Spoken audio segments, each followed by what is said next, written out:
Hello everyone welcome back to our channel. నేను మీ సుమ. ఈరోజు రెసిపీ వచ్చేసి సంక్రాంతి స్పెషల్ అరిసెలండి. ఎవరైనా ఈ అరిసెల్ని ఈ వీడియో చూసారంటే సింపుల్గా చేసేస్తారు. ప్రాసెస్లోకి వెళ్ళిపోయి చూసేద్దాం. అరిసెలను ఎలా ప్రిపేర్ చేసేసుకోవాలో చూసేద్దాం. ముందుగా నేను ఇక్కడ రేషన్ బియ్యాన్ని ఒక 24 గంటల పాటు నానబెట్టేసి ఉంచేసానండి.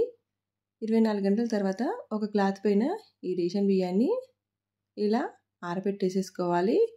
చూడండి, చక్కగా ఆరిపోయాయండి. కాస్త తడిగా ఉంటే సరిపోతుంది. ఇప్పుడు ఇలా తీసుకున్న బియ్యాన్ని మరపట్టించుకోవడం కానీ లేకపోతే మిక్సీలో కానీ వేసేసుకొని ఈ విధంగా పిండిలాగా చేసేసుకోవాలి.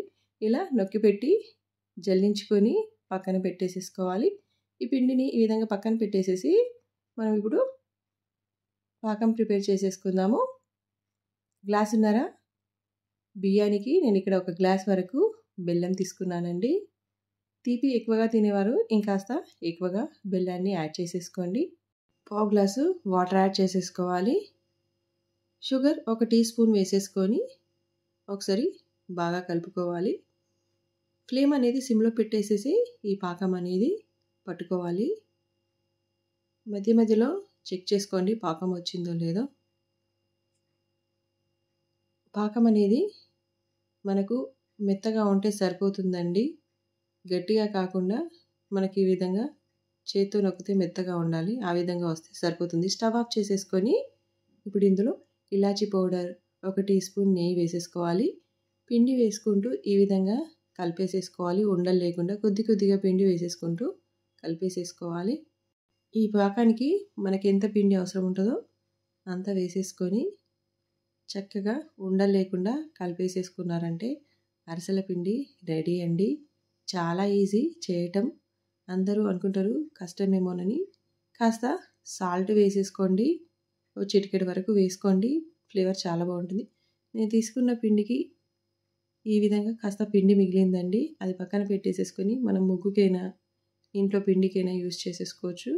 ఈ విధంగా గరిటె జారుడుగా ఉండాలండి పిండి అనేది. ఒక ప్లేట్కి ఆయిల్ వేసేసుకొని ఇలా గ్రీస్ చేసేసుకొని పక్కన పెట్టేసేసుకొని ఈ ఉండలు అనేటివి చేసుకుంటూ ఈ ప్లేట్లో పెట్టేసేసుకోవాలి. ఈ విధంగా ఉండ అనేది నిలవకుండా ఉంటే చక్కగా పిండి పర్ఫెక్ట్గా వచ్చినట్టండి. అరిసెల పిండి చాలా బాగా వచ్చిందండి. ఈ విధంగా ట్రై చేయండి. ఇప్పుడు ఒక పీట తీసేసుకొని ఆ పీట పైన కవర్ పెట్టేసేసుకొని ఆయిల్ వేసేసి ఈ విధంగా అరిసెల్ని చేతు నొక్కుకుంటూ చేసుకోవాలి. అంతే అండి. కాస్త మందంగా చేసుకోండి. అప్పుడే అరిసెలు అనేటివి టేస్టీగా ఉంటాయి. స్టవ్ పైన ఆయిల్ పెట్టేసేసుకొని ఆయిల్ బాగా హీట్ అయ్యాక ఒకసారి ఆయిల్ వేడిందో లేదో ఈ విధంగా చిన్న ముద్ద వేసేసి చెక్ చేసేసుకోండి. పర్ఫెక్ట్గా వచ్చేసిందండి. ఆయిల్ కూడా వేడైపోయింది. ఈ విధంగా ఆయిల్లో నెమ్మదిగా వేసుకోండి. ఒకవైపు ఫ్రై అయిపోయాక ఇంకోవైపు టర్న్ చేసేసుకోండి. పొంగుతూ భలే వచ్చేసింది పైనకి. పిండి మాత్రం చాలా చక్కగా కుదిరిందండి. టేస్ట్ కూడా చాలా అంటే చాలా టేస్టీగా ఉన్నాయి. ఈ విధంగా ఆయిల్ నుండి తీసాక ఇలా ఒక చిల్లులు గిన్నె ఒక ప్లేట్లో పెట్టేసేసుకొని మరొక గిన్నెతో ఈ విధంగా నొక్కేసేయండి. ఎక్స్ట్రా ఆయిల్ అంతా ఆ ప్లేట్లోకి వెళ్ళిపోతుంది. ఇంకో అరిసెలు కూడా వేసి చూపిస్తానండి. ఈ అరిసెలు అనేవి చక్కగా వచ్చేసాయండి. ఇలాగే అన్నీ ప్రిపేర్ చేసేసుకొని చక్కగా ఎంజాయ్ చేసేసేయండి సంక్రాంతి పండుగను. మా ఈ రెసిపీ కనుక మీకు నచ్చినట్లయితే లైక్ చేయండి, కామెంట్ చేయండి, మీ ఫ్యామిలీ మెంబర్స్కి, ఫ్రెండ్స్కి షేర్ చేయండి. Thank you for watching. Bye everyone. Hello everyone welcome back to our channel. నేను మీ సుమ. ఈరోజు రెసిపీ వచ్చేసి మురుకులండి, జంతికలండి. చాలా క్రిస్పీగా చాలా టేస్టీగా వచ్చాయండి. ఈ విధంగా చేయండి. చాలా అంటే చాలా రుచిగా ఉంటాయి. ఇంకెందుకు ఆలస్యం, ఈ ప్రాసెస్ని మనం వీడియోలోకి వెళ్ళిపోయి చూసేద్దాం. ముందుగా ఒక ప్లేట్లోకి 3 గ్లాసుల వరకు బియ్యం పిండి తీసుకోవాలండి. ఇది పొడి పిండి అండి. 1 గ్లాస్ వరకు పుట్నాల పప్పును మిక్సీ పట్టేసుకున్నామంటే ఈ విధంగా పిండి వచ్చేస్తుంది. ఇప్పుడు ఇవి రెండింటిని జల్లించుకొని కొద్దిగా పసుపు, మీరు తినే స్పైసీని బట్టి కారంని అడ్జస్ట్ చేసేసుకోండి. ఉప్పు రుచికి సరిపడా వేసేసుకోండి. వాము ఒక టీ స్పూన్ వరకు ఇలా నలిపి వేసేసుకోండి. నువ్వులు ఒక 2 గుప్పెల వరకు వేసేసుకొని ఒకసారి బాగా కలిపేసేసుకోండి. ఇప్పుడు ఇందులో మనము వేడివేడిగా ఉండే నూనెను ఇందులో యాడ్ చేసేసుకోవాలి. మీరు ఈ నూనెకు బదులుగా బటర్ కూడా యాడ్ చేసేసుకోవచ్చు.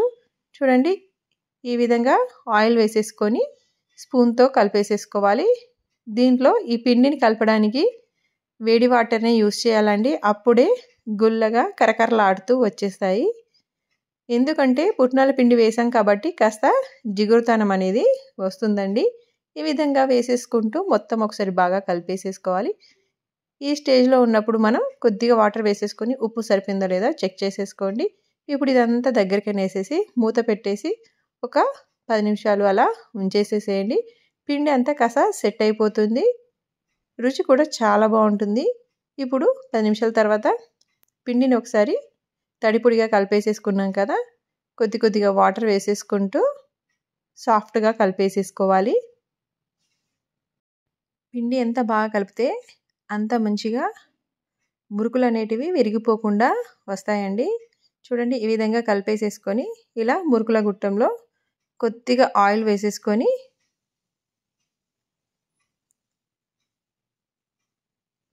ఈ పిండి ముద్దను అందులో పెట్టేసేసుకొని ఇప్పుడు జంతికల్లాగా ఒత్తేసేసుకోవటమే. ఆయిల్ కాస్త హీట్ అయిందో లేదో చెక్ చేసేసుకోండి.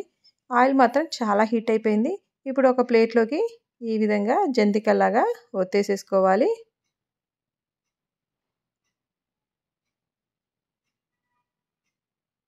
ఆయిల్లో నెమ్మదిగా వేసేసుకొని మంచి రంగు వచ్చే వరకు ఫ్రై చేసేసుకోవాలి. వేసిన వెంటనే కదపకుండా ఒక 2 నిమిషాల తర్వాత ఈ విధంగా చక్కగా ఫ్రై అయిపోయాక టర్న్ చేసేసుకొని ఈ బబుల్స్ అనేటివి తగ్గే వరకు ఫ్రై చేసేసుకోవాలి. మరొక వాయి వేసి కూడా మీకు చూపిస్తాను. డైరెక్ట్ అందులోనే ఇలా వేయటం వల్ల మనకు చేయికి హీట్ తగులుతుందండి. అందుకోసమే ప్లేట్లో వేసేసుకొని ఈ మురుకులు అనేటివి చేసుకుంటే బెస్ట్. చూడండి, చాలా చక్కగా వచ్చేసాయి కదా. ఇప్పుడు ఇంకో వేరే గొట్టంతో మీకు ఈ జంతికల్ని వేసి చూపిస్తున్నాను. వీటిని చెక్కిలాలని కూడా అంటారు కదా. ఇలాగే అన్నీ ప్లేట్లోకి ప్రిపేర్ చేసేసుకొని ఆయిల్లో నెమ్మదిగా వేసుకోండి. ఇలాగే అన్నీ ఫ్రై చేసేసుకోవాలండి. చాలా ఈజీ అండి ఈ మురుకులు చేయటం. ఎవరైనా ఈజీగా చేయగలుగుతారు. ఇలా ఫ్రై అయిన వాటిని చల్లారాక ఒక ఎయిర్ టైట్ కంటైనర్లో పెట్టేసేసుకొని ఒక 15 డేస్ వరకు స్టోర్ చేసేసుకోవచ్చండి. చాలా రుచిగా ఉంటాయండి. ఈసారి ట్రై చేయండి.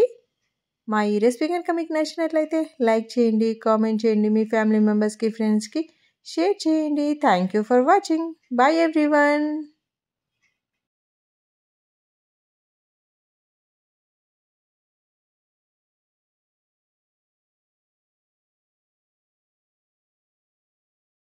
Hello everyone, welcome back to our channel. నేను మీ సుమ. ఈరోజు రెసిపీ వచ్చేసి పంచదార గవ్వలండి. క్రిస్పీగా రావాలంటే ఈ విధంగా చేయండి. చాలా క్రిస్పీగా వస్తాయి. టేస్ట్ కూడా చాలా బాగుంటుంది. పంచదారతో కానీ బెల్లంతో కానీ చాలా కమ్మగా ఉంటాయి. ఇంకెందుకు ఆలస్యం, ప్రాసెస్లోకి వెళ్ళిపోయి చూసేద్దాం. ముందుగా నేను ఇక్కడ మైదా పిండి 1/2 kg తీసుకున్నానండి. మీరు మైదా పిండికి బదులుగా గోధుమ పిండి కూడా యూస్ చేసుకోవచ్చు. ఇప్పుడు ఇందులో చిటికెడు వంట సోడా, కొద్దిగా ఉప్పు వేసేసుకొని ఒకసారి బాగా కలిపేసేసుకోవాలి. ముందుగానే ఒక టీ గ్లాస్ వరకు రవ్వని ఈ విధంగా నానబెట్టేసి పక్కన పెట్టేసేసుకొని ఆ నానబెట్టుకున్న రవ్వని ఇందులో కలిపేసేసుకోవాలి. చూడండి, ఈ విధంగా ఒకసారి పిండిలో వేసేసుకొని మొత్తం బాగా కలిసే వరకు కలుపుకోవాలి. ఒక 3 టేబుల్ స్పూన్ల వరకు ఆయిల్ కానీ బటర్ కానీ బాగా హీట్ చేసేసుకొని ఈ పిండిలో వేసుకోవాలి. నేను ఇక్కడ ఆయిల్ వేసుకున్నాను. ఫ్లేవర్లెస్ ఆయిల్ వేసుకోవాలి. ఇది ఒకసారి బాగా కలిపేసేసుకొని ఈ ఆయిల్ అంతా ఈ పిండిలో బాగా కలిసే వరకు కలిపేసేసుకోవాలి. ఈ విధంగా కలిపేసుకున్నాక ఇప్పుడు వాటర్ వేసుకుంటూ, చల్లటి వాటరే అండి, వేసుకుంటూ కలుపుకోవాలి. వాటర్ కూడా ఎక్కువ పట్టవండి, కొద్దిగానే పడతవి. పిండిని బాగా మర్దన చేసుకుంటూ కలుపుకోవాలి. మరీ సాఫ్ట్గా కాకుండా మరీ గట్టిగా కాకుండా ఈ విధంగా ఉండేలాగా కలిపేసేసుకోవాలి. చూడండి, ఈ విధంగా కలుపుకున్నాక మూత పెట్టేసి ఒక 10 నిమిషాలు పక్కన పెట్టేసేసుకోవాలి. 10 నిమిషాల తర్వాత చూడండి, పిండి చక్కగా నానిపోయింది కదా. ఒకసారి బాగా మర్దన చేసేసుకొని ఈ విధంగా గవ్వల చెక్క ఉంటుందండి. ఇలా చిన్న చిన్న ఉండలు తీసుకుంటూ ఈ వీడియోలో చూపించే విధంగా ఇలాగే అన్ని గవ్వల్ని ప్రిపేర్ చేసేసుకోవాలి. చేయటం కూడా చాలా సులభం అండి. ఎవరైనా చిన్నపిల్లలైనా ఈ విధంగా ఈజీగా చేసేయచ్చు. ఇలాగే అన్నీ ప్రిపేర్ చేసేసుకొని ఒక ప్లేట్లోకి తీసేసుకోవాలి. స్టవ్ పైన డీప్ ఫ్రైకి సరిపడా ఆయిల్ పెట్టేసేసుకొని ఆయిల్ బాగా హీట్ అయ్యాక వీటిని నెమ్మదిగా ఆయిల్లో వేసేసుకోవాలి. ఫ్లేమ్ మీడియంలో పెట్టి ఫ్రై చేసేసుకోవాలి. చూడండి చక్కగా ఇవి మంచి రంగు వచ్చే వరకు ఫ్రై చేసుకోండి. ఈ విధంగా వచ్చే వరకు ఫ్రై చేసేసుకోండి. వీటిని ఇప్పుడు వేరే ప్లేట్లోకి తీసేసుకుందాము. ఇలాగే అన్నీ ఫ్రై చేసేసుకొని పక్కన పెట్టేసేసుకోవాలి.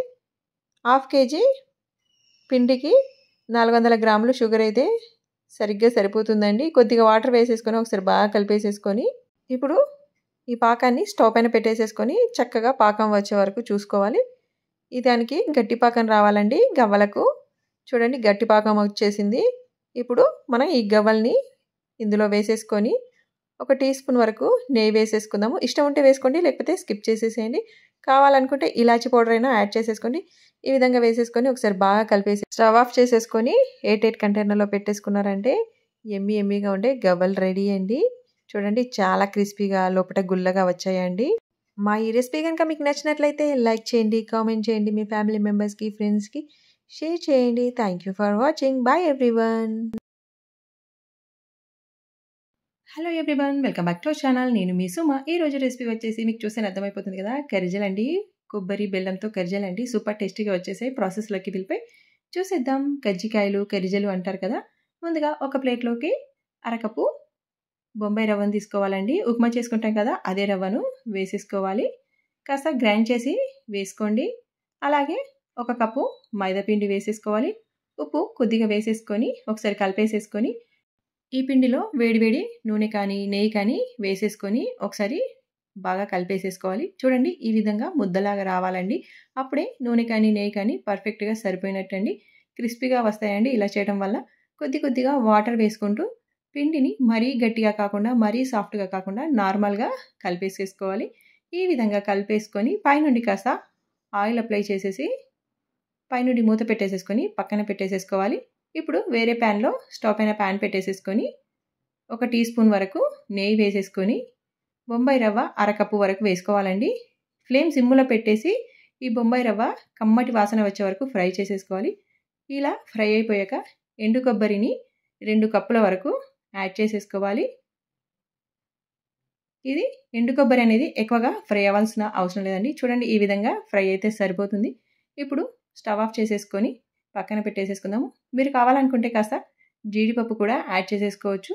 షుగర్ ఒక గుప్పెడు యాడ్ చేసేసుకొని ఒక కప్పు బెల్లం వేసేసుకొని మీరు తినేదాన్ని బట్టి ఈ తీపిని అడ్జస్ట్ చేసుకొని వేసుకోండి.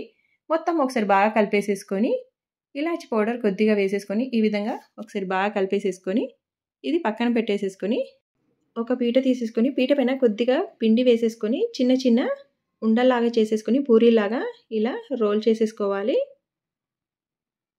చూడండి ఈ విధంగా రోల్ చేసేసుకొని కజ్జికాయల మోల్డ్ ఉంటుంది కదా, ఈ విధంగా ఆ మోల్డ్లో ఈ పూరీని పెట్టేసేసుకొని ఈ వీడియోలో చూపించే విధంగా మనం కజ్జికాయలను ప్రిపేర్ చేసేసుకుంటే సరిపోతుంది. ఇందులో ఈ మనం తయారు చేసుకున్న కొబ్బరి మిశ్రమాన్ని వేసేసుకోవాలి. ఇలా ఫిల్ చేసేసుకొని ఎడ్జెస్కి కాస్త వాటర్ అప్లై చేసేసుకొని ఈ విధంగా ఈ వీడియోలో చూపించే విధంగా గట్టిగా నొక్కాలి. అప్పుడు మనకు ఈ కజ్జికాయ అనేది పర్ఫెక్ట్గా వస్తుంది, ఊడిపోకుండా ఉంటుంది. చూడండి చక్కగా వచ్చేసింది కదా. ఇలాగే అన్నీ ప్రిపేర్ చేసేసుకోవాలి. ప్రిపేర్ చేసుకున్న వాటిపైన క్లాత్ని వేసి ఉంచేసేసుకోవాలి. అప్పుడు డ్రై అవ్వకుండా ఉంటుంది. డీప్ ఫ్రైకి సరిపడా ఆయిల్ పెట్టేసేసుకొని ఆయిల్ బాగా హీట్ అయ్యాక ఈ కజ్జికాయల్ని ఈ ఆయిల్లో వేసేసుకొని ఫ్లేమ్ మీడియంలో పెట్టేసి చక్కగా ఫ్రై చేసేసుకోవాలి 2 వైపులా. చూడండి చక్కగా ఫ్రై అయిపోయాయి కదా.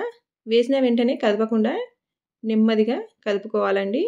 ఇలాగే అన్నీ ప్రిపేర్ చేసేసుకోవాలి. అంతే అండి, ఎంతో టేస్టీగా ఉండే కొబ్బరి కజ్జికాయలు రెడీ అండి.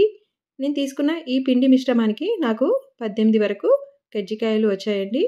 మా ఈ రెసిపీ కనుక మీకు నచ్చినట్లయితే లైక్ చేయండి, కామెంట్ చేయండి, మీ ఫ్యామిలీ మెంబర్స్కి, ఫ్రెండ్స్కి షేర్ చేయండి. చూడండి చక్కగా పర్ఫెక్ట్గా వచ్చేసిందండి కజ్జికాయ అనేది. Bye everyone.